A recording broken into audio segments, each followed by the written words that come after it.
All right, let's talk about one of the most anticipated and maybe one of the most notoriously complex fantasy novels ever written. Today, we are diving deep into George R. Martin's A Dance with Dragons. Yep, that's book 5 in the saga that basically took over the world, A Song of Ice and Fire. Now, to really get this book, you have to remember the hype. The hype.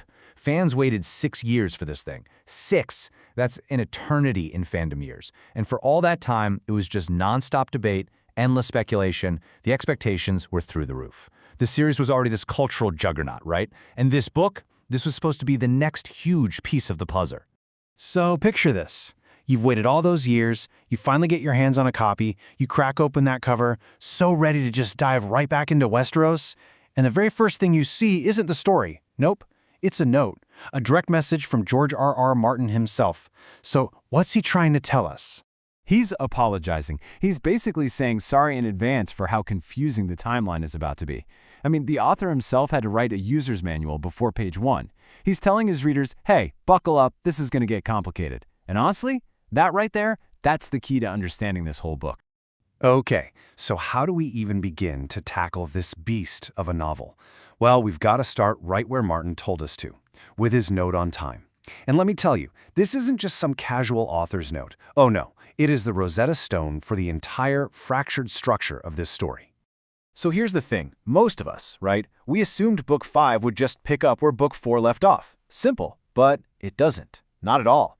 Instead, the two books actually run in parallel. Think of it this way. A Feast for Crows is all about the characters down in the south of Westeros, King's Landing, the Iron Islands, all that. Meanwhile, A Dance with Dragons covers everybody else. Jon Snow at the Wall, Dany across the sea in Essos, and it's all happening at the exact same time. And Martin himself puts it perfectly. The split is, and I'm quoting here, geographically rather than chronologically.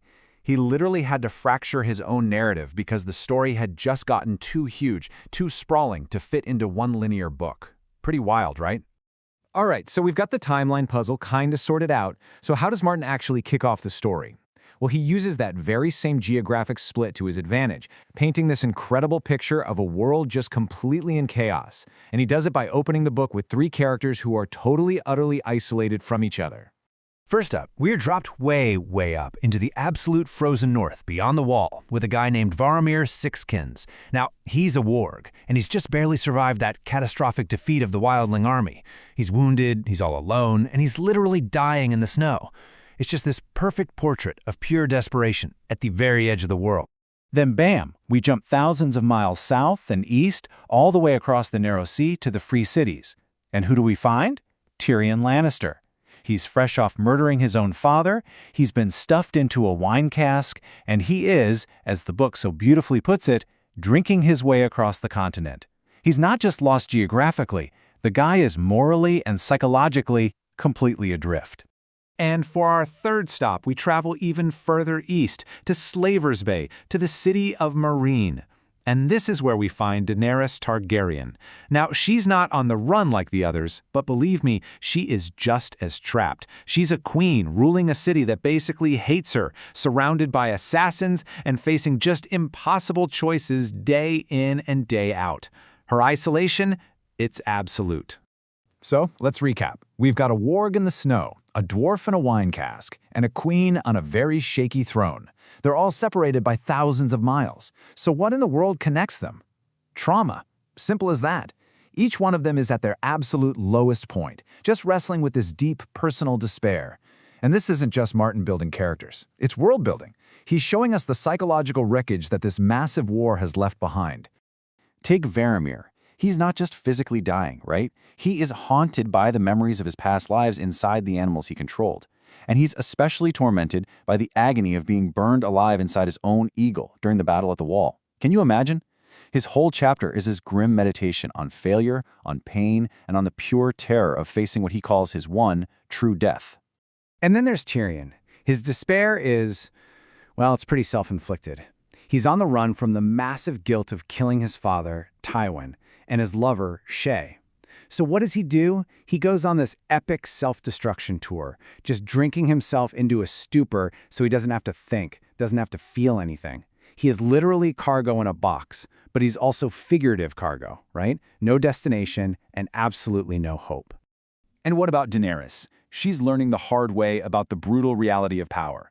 She thought conquering Meereen would be this great victory for liberation, but instead, she's completely bogged down in the messy, dirty business of ruling. She's facing assassination attempts almost every night and finding out that the crown is a whole lot heavier and a whole lot colder than she ever could have imagined. But here's the crucial thing, right? Martin doesn't just leave these characters wallowing in their misery. That's not the point. He uses their rock-bottom moments, their despair, as the launching pad for the book's main world-spanning conflict, the Dance of Dragons itself. So, you gotta ask yourself, how does he pull it off? I mean, how do you take 3 completely shattered, totally isolated storylines and weave them together into a single, cohesive plot that's gonna drive the entire rest of this massive novel? Well, the answer starts with Tyrion. Just as he's at his lowest, he gets plucked from his wine-soaked despair and brought before the incredibly wealthy and super mysterious Magister Illyrio Mopatis. And if that name sounds familiar, it should. This is the same guy who set Daenerys on her path way back in Book 1. And it turns out he's got a new grand design, and Tyrion is a key piece of the puzzle. So Illyrio lays out this incredibly tantalizing path forward. He starts talking about a savior who can heal the bleeding 7 kingdoms. He offers Tyrion more than just survival. He offers him a road back to his birthright, Casterly Rock. He offers him a way to undo his whole status as an outlaw and a kinslayer, and maybe best of all, a way to counter the death sentence his own sister Cersei has put on his head. For a guy who has absolutely nothing left, this is, well, it's everything. So how is all this supposed to happen? Illyrio ends their meeting with one single powerful and very cryptic phrase, and with just those few words, the entire chessboard gets reset. All of a sudden, Tyrion's desperate, drunken journey has a destination, Daenerys Targaryen. That isolated queen way out in the east, she's not just some distant rumor anymore, she is now the central objective. It's the move that finally connects all the pieces and officially kicks off the dance. So the question is no longer if these worlds will collide, but when, and what's going to burn when they do.